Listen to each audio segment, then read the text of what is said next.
The dining room glowed with candlelight, garland draped across every surface, the smell of roasted turkey and cinnamon filling the air. Snow fell softly outside the bay windows of my parents' Victorian home, the house I'd grown up in, the house where every Christmas of my 31 years had taken place. 30 family members crowded around the extended table. Grandparents, aunts, uncles, cousins, plus my sister Natalie's new in-laws. The china was my grandmother's. The silverware gleamed. Everything looked perfect. It always did on the surface. I sat near the middle of the table, wearing the green velvet dress my mother had passive-aggressively suggested would be appropriate. My younger sister Natalie sat at the head with her husband Marcus, looking radiant in cream cashmere, her engagement ring catching the light every time she moved her hand, which was often. Natalie was 27. She'd married Marcus 6 months ago in a wedding that cost more than my car. She worked part-time at a boutique and spent most of her energy curating an Instagram aesthetic. She was beautiful, charming, and had never paid for anything herself in her entire life. I was an accountant. I drove a sensible Honda. I had a 401k and an emergency fund and zero social media presence. In our family hierarchy, this made me practically invisible.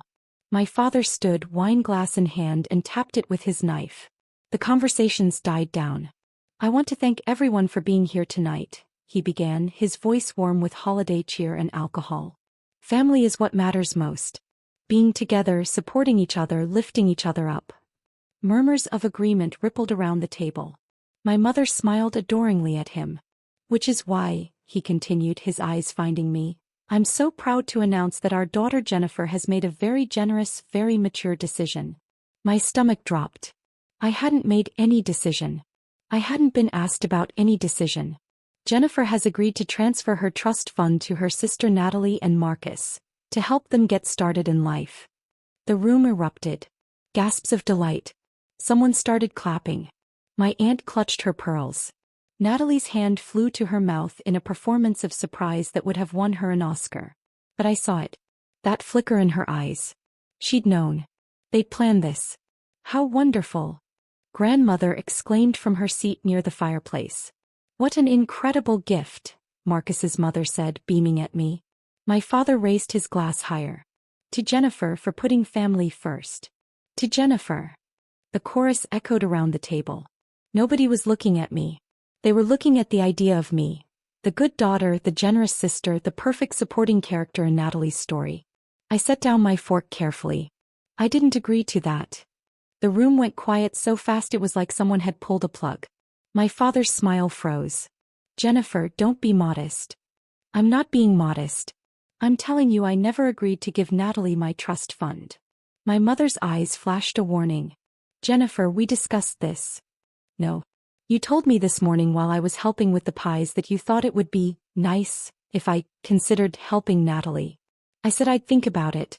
"That's not an agreement." Natalie's lower lip trembled. "Jen, I mean you don't really need it, do you? You have your job, your apartment." "My trust fund isn't about need. Grandfather left it to me. Specifically to me." My father's face was reddening. "Your grandfather would have wanted you to help family. Then why didn't he leave it to both of us?" The question hung in the air. "He set up separate trust. Mine is mine. Hers is hers. Yours is significantly larger," my mother said quietly, like this was shameful somehow. "Because I was his first grandchild. Because he watched me graduate summa cum laude.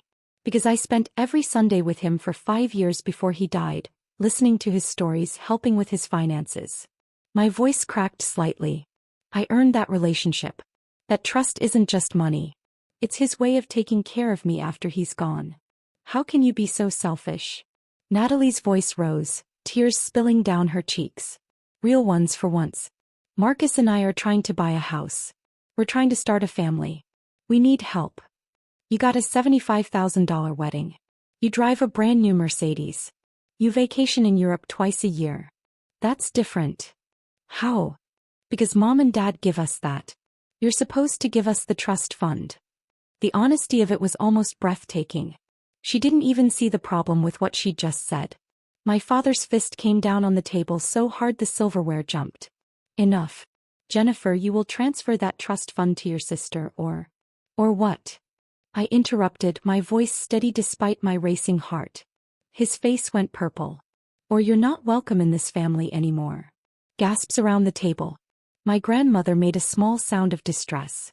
Even Marcus looked uncomfortable. My mother put her hand on my father's arm. Richard, maybe we should discuss this privately. No. He pulled away from her. She needs to understand that family comes first. Boys. If she can't grasp that simple concept, then she doesn't belong here. I looked around the table. At aunts and uncles who wouldn't meet my eyes. At cousins studying their plates. At Natalie who was crying prettily into Marcus's shoulder. At my grandmother who looked stricken but said nothing. Then I pulled out my phone. What are you doing? My mother demanded. I didn't answer. I found the contact I needed and typed quickly.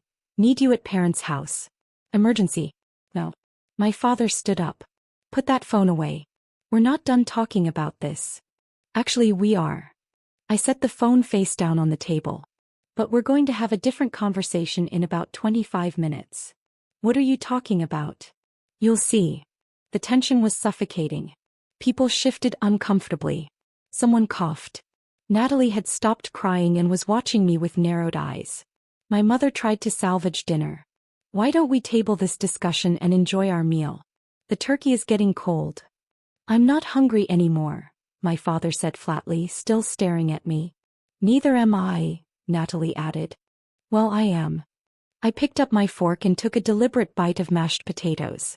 They tasted like paste, but I chewed slowly, swallowed, and took another bite. The next 23 minutes were the most uncomfortable of my life. People tried to make small talk. It died quickly. Someone asked about dessert. My mother disappeared into the kitchen and came back with pies nobody ate. The candles burned lower. My father didn't sit back down. He stood behind his chair, hands gripping the back of it, radiating fury.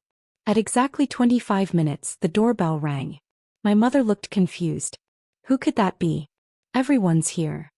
I'll get it. I stood, smoothed my dress, and walked to the front door. Robert Chin stood on the porch in a wool coat, snowflakes dusting his shoulders. He'd been my grandfather's financial advisor for 30 years and mine for the past 7. He was 62, perpetually patient and completely unflappable.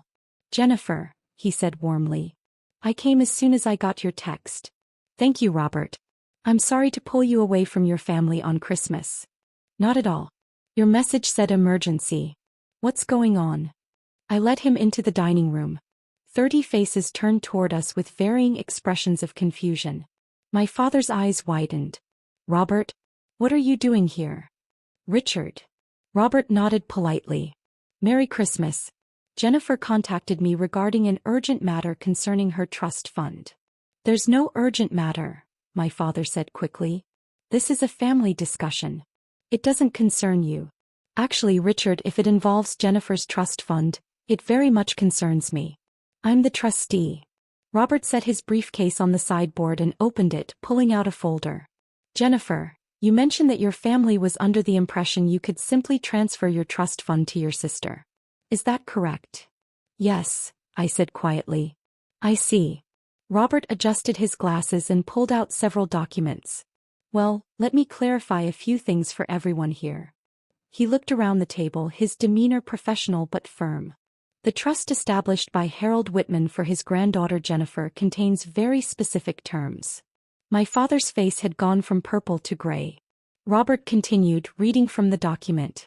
The trust cannot be dissolved, transferred, or reassigned to any other party under any circumstances. The funds are to be used solely for Jennifer's benefit, education, housing, medical care, or discretionary personal use at her sole judgment. But families share resources, my mother interjected weakly. Surely there's flexibility. There is no flexibility, Margaret. Harold was explicit about this. He created a separate trust for Natalie with its own terms. He intended for each granddaughter to have financial independence. How much is in Jennifer's trust? Natalie asked suddenly. Exactly.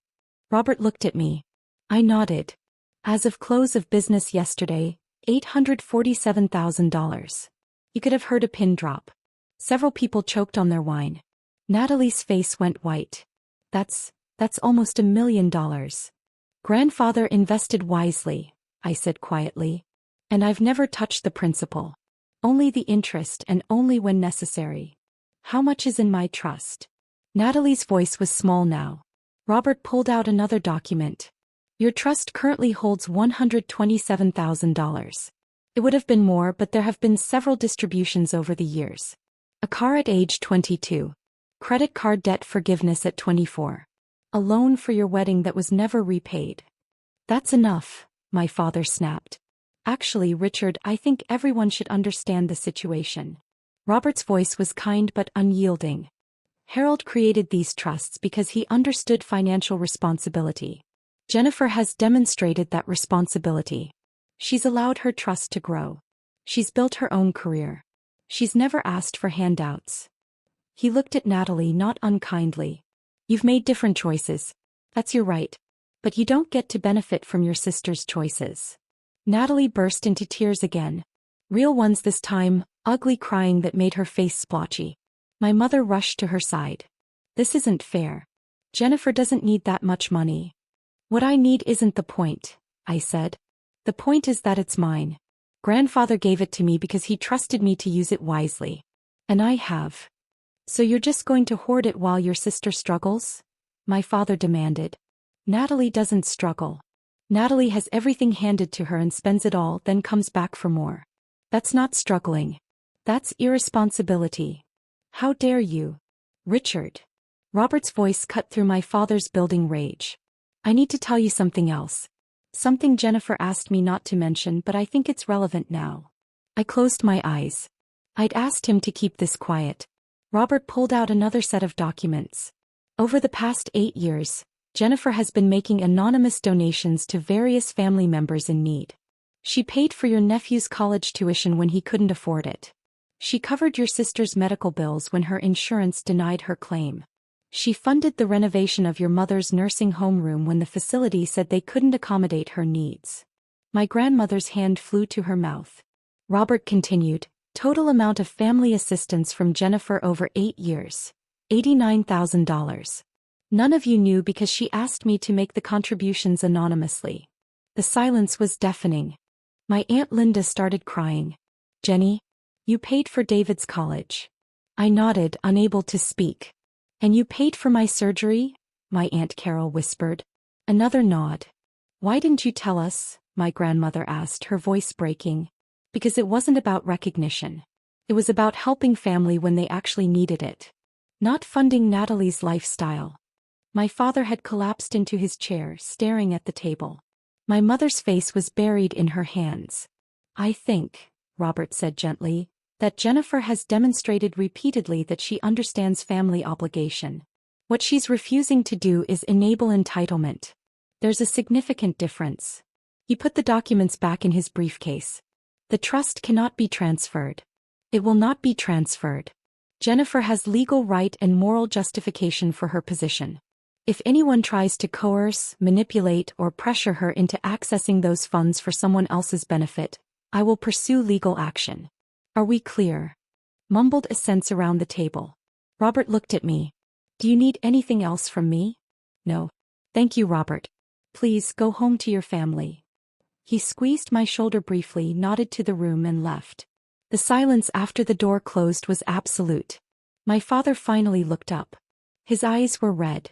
Jennifer, Don't, I interrupted. Please don't apologize unless you mean it. And you don't. Not yet. You're embarrassed because you got caught. That's not the same as being sorry.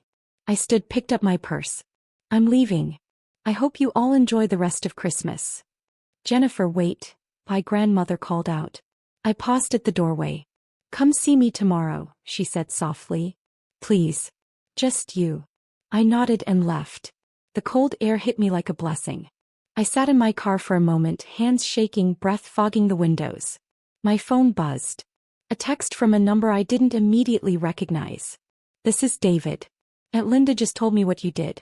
I don't have words. Thank you. For everything. Then another. Jenny, it's Carol. I'm so sorry. For all of it. Thank you for saving my life. Then more. Cousins. Aunts. Even Marcus, surprisingly you were right. About everything. I'm sorry. But nothing from my parents. Nothing from Natalie. I drove home through the snow to my quiet apartment. I sat by my own small Christmas tree with its simple lights. My phone rang. Grandmother. Sweetheart, she said when I answered, I'm proud of you. I started crying then. Couldn't help it. Your grandfather would be proud too, she continued. You honored his gift. You used it wisely. And you stood your ground. That takes more courage than people realize. I just lost my family, Grandma. No, darling. You lost their illusions. The family worth having is still here. We'll see you tomorrow. Yes. Good. I'm making your favorite cookies. Just for us. After we hung up, I sat in the quiet feeling something unfamiliar. Not quite peace. Not quite joy. But for the first time in my life I didn't feel guilty for taking up space. I felt like enough.